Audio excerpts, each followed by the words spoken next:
Imagine this. You're 7 years old. You wake up to the smell of burnt toast and your mom's favorite perfume lingering in the air. You think it's just another Tuesday. But then the door closes and she doesn't come back. Not for 5 years. That was the day my life cracked open, and I learned how to survive by locking every feeling inside. These stories are based on real-life incidents. Names, locations, and certain details have been changed to protect privacy. The purpose of this content is for awareness and informational storytelling only. We do not intend to target or defame any individual, group, or organization. Hi, I'm Skylar. I'm in 8th grade now, and this is my story. Not the polished version, not the inspirational quote version, the real one. The one with tears I never let fall until it was too late. The one with nights I stared at the ceiling, wondering if anyone would ever understand the storm inside my tiny chest. If you've ever felt alone, lost, or like the world forgot you, stay with me.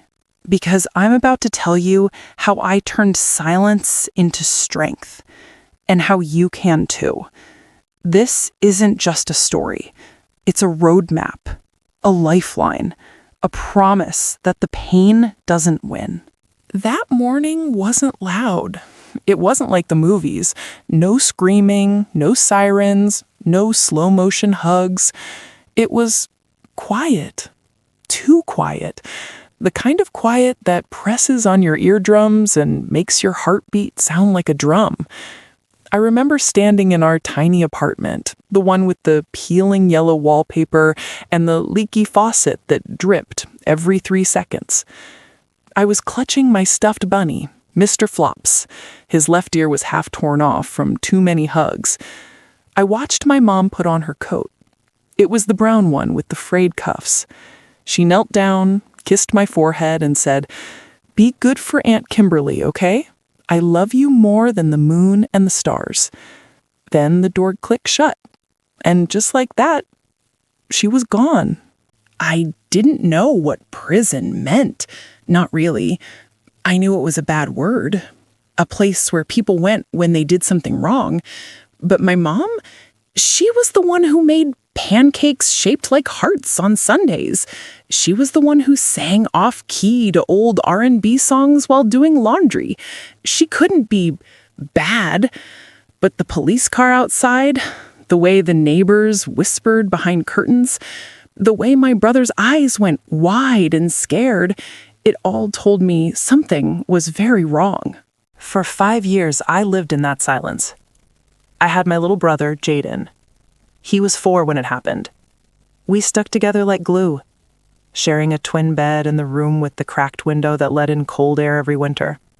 Every night, I'd lie awake, counting the drips from the faucet, wondering, who's going to teach me how to be a woman? Who's going to tell me why my body's changing? Who's going to explain tampons and training bras and why boys suddenly smell weird? Who's going to love me when I don't even know how to love myself? I had questions. So many questions. But no one to ask. Because asking meant admitting she was gone. And admitting she was gone meant it was real. School became my escape. And my prison. I'd sit in class staring at the clock, counting minutes until I could go home and pretend everything was normal. But it wasn't. Teachers would ask, "Skylar, where's your mom?" And I'd shrug, say she was busy.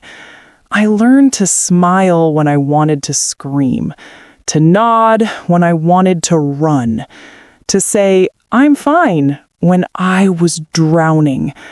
I built walls, thick ones, made of fake laughs and perfect attendance and never, ever crying in public. Then came Aunt Kimberly. Oh man, Aunt Kimberly. She wasn't supposed to be our mom, but she became our everything. She showed up the day after with 2 suitcases, a crock pot, and a smile that could melt ice.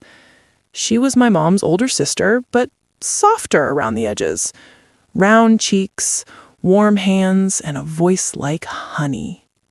She moved in and turned chaos into order. Her rule, dinner at 6, homework by 7, bed by 9, no excuses, no exceptions. For the first time in forever, we had routine. We had safety. We had someone who tucked us in and checked for monsters under the bed. She made spaghetti on Mondays, tacos on Fridays, and pancakes, real ones, not from a box, on Saturdays. She'd braid my hair while watching old sitcoms, laughing at jokes I didn't get yet. She taught Jaden how to tie his shoes.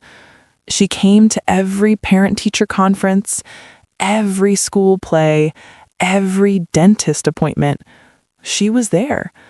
And for a while, I let myself believe maybe, just maybe, this could be our new normal. Every night, she'd sit on the edge of my bed, the one with the faded unicorn sheets, and ask, "How do you feel, baby?" Her eyes, oh man, her eyes were like open doors, windows to a world where it was safe to be broken. She wanted to hear me. She'd rub my back in slow circles, waiting, patient, kind. But I couldn't. I'd open my mouth and nothing came out. Not a word, not a tear. My throat would close up like a fist. I'd just shake my head and whisper, "I'm fine." Then I'd roll over, facing the wall, pretending to sleep while my heart raced. I wasn't fine. I was a volcano with the lid screwed on tight. All the fear, all the missing, all the why did this happen to us? It was trapped inside, bubbling, burning. I dream about my mom, about the door opening again, about running into her arms, but I'd wake up to Aunt Kimberly's soft snoring from the living room couch, and the dream would crumble. I wanted to tell her. I wanted to say, I miss her so much it hurts to breathe. I'm scared she'll forget me. I don't know how to be strong. But the words were locked behind a door I didn't know how to open.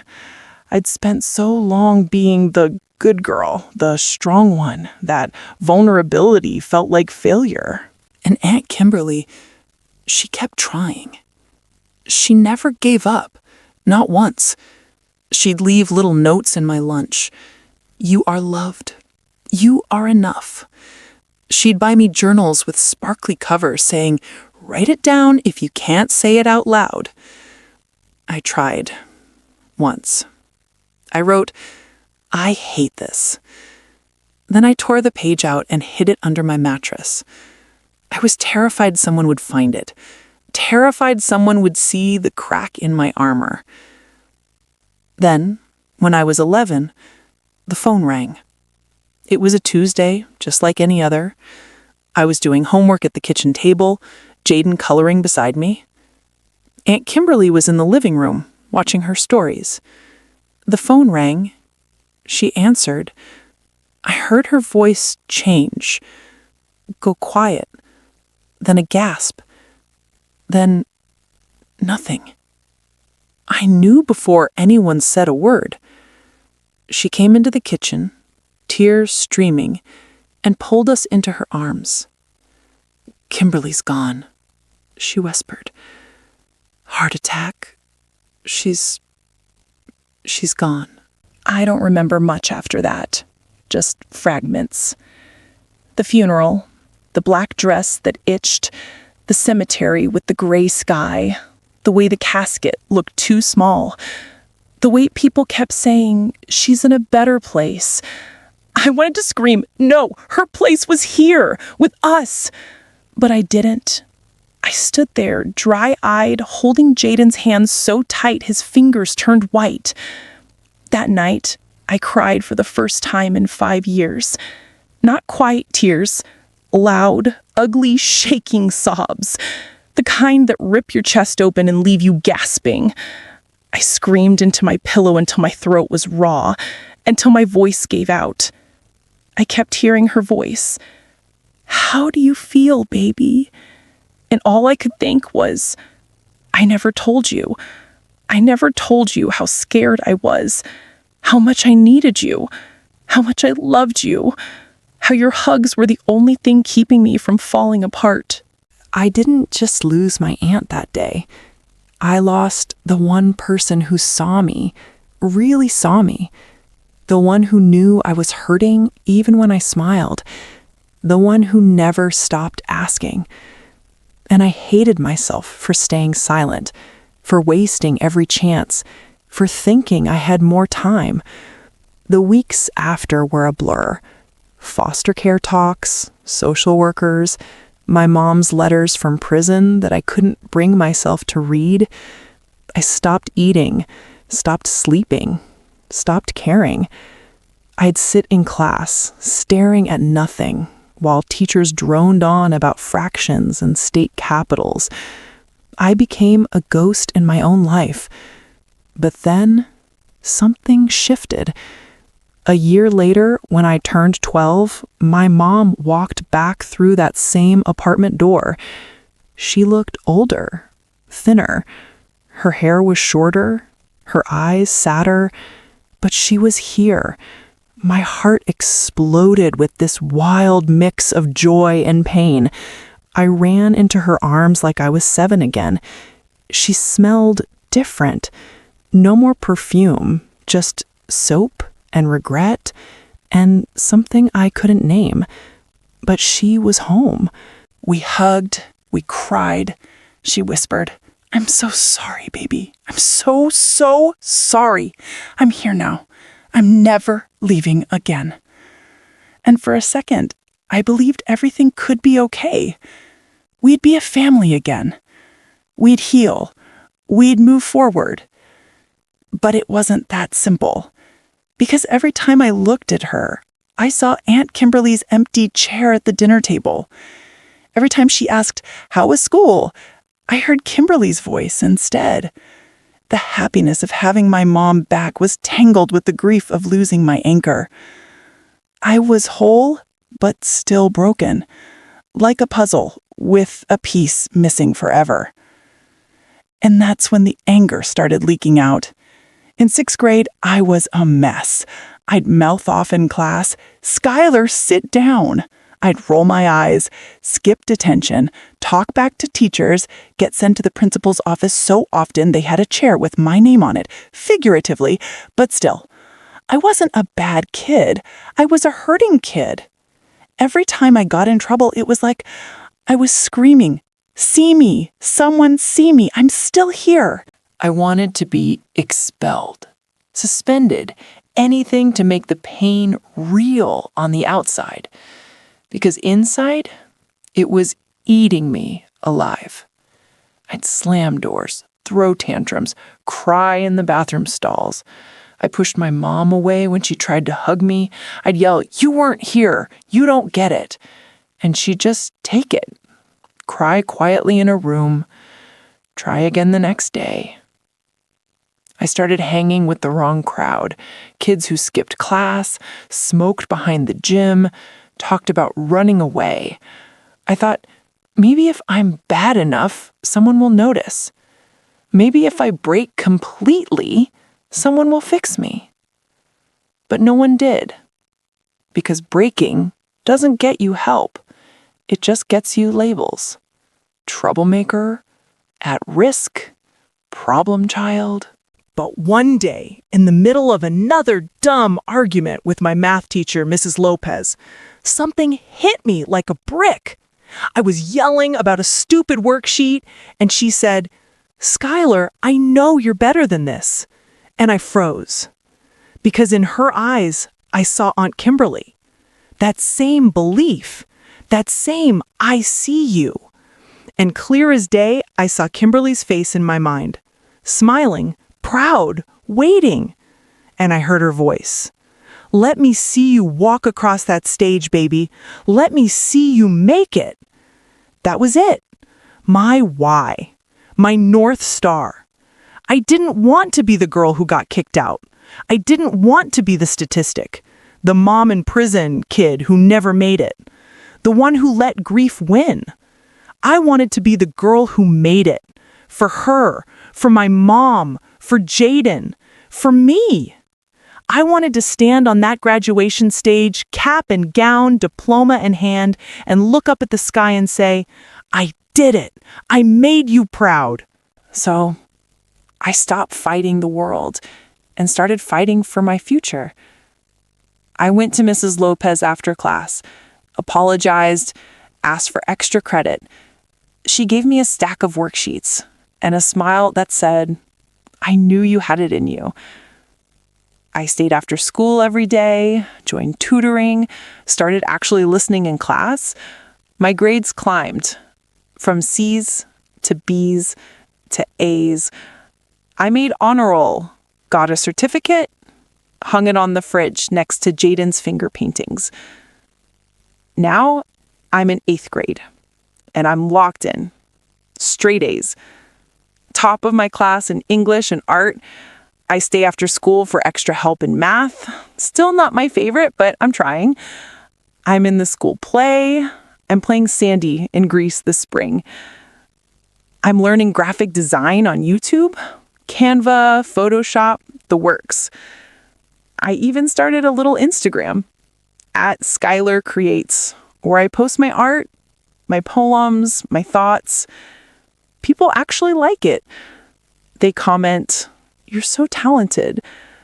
Your story inspires me. Keep going." And every time I think, this is for Kimberly. I've got big dreams, like huge. I want to be in medical services, maybe a nurse, maybe a therapist, because I know what it's like to hurt and not know how to say it. I want to sit with kids who feel invisible and say, I see you. You're not alone. I want to be the person I needed when I was 7. I want to be in performance arts, acting, singing, dancing, because I spent so long with no voice. Now I want mine to echo. I want to tell stories on stage that make people cry, laugh, feel.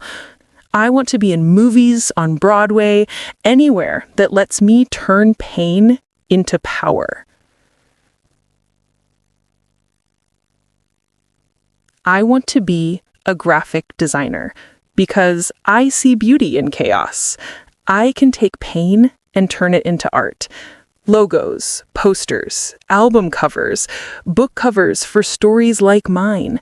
Things that make people stop and look. Things that say, you are seen. And yeah, I want to be an influencer. Not for clout, not for free stuff, not for filters and fake smiles, but because I have a message, a real one. One that came from 5 years of silence, 1 year of grief, and every day since where I chose to keep going. I want to stand in front of the world, YouTube, TikTok, stages, wherever, and say, this happened. It hurt, but I'm still here, and so are you. Here's what I want every kid watching this to know. Every single one of you, holding your phone, your pain, your secrets. It's okay to be sad. It's okay to cry. It's okay to not be okay. It's okay to ask for help. I wish someone had told me that when I was 7. When I was 8, staring at the ceiling, counting drips. When I was 11 and my world fell apart again. I thought being strong meant never crying, never complaining, never asking for help, never letting anyone see the crack. But that's not strength. That's survival. And survival's just the first step. It keeps you alive, but it doesn't let you live. Real strength? That's letting the tears fall. That's saying, I'm hurting. That's texting a friend at 2 a.m. Can we talk? That's telling a teacher, I can't focus today. That's asking for a hug even when you're scared they'll say no. That's writing in a journal until your hand cramps. That's screaming into a pillow until your voice gives out.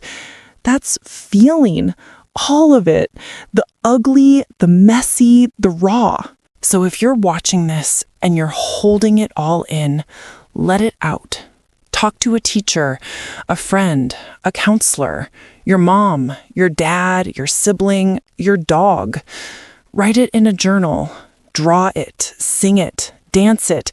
Just don't keep it locked inside. Because one day you might not get the chance to say what you needed to say.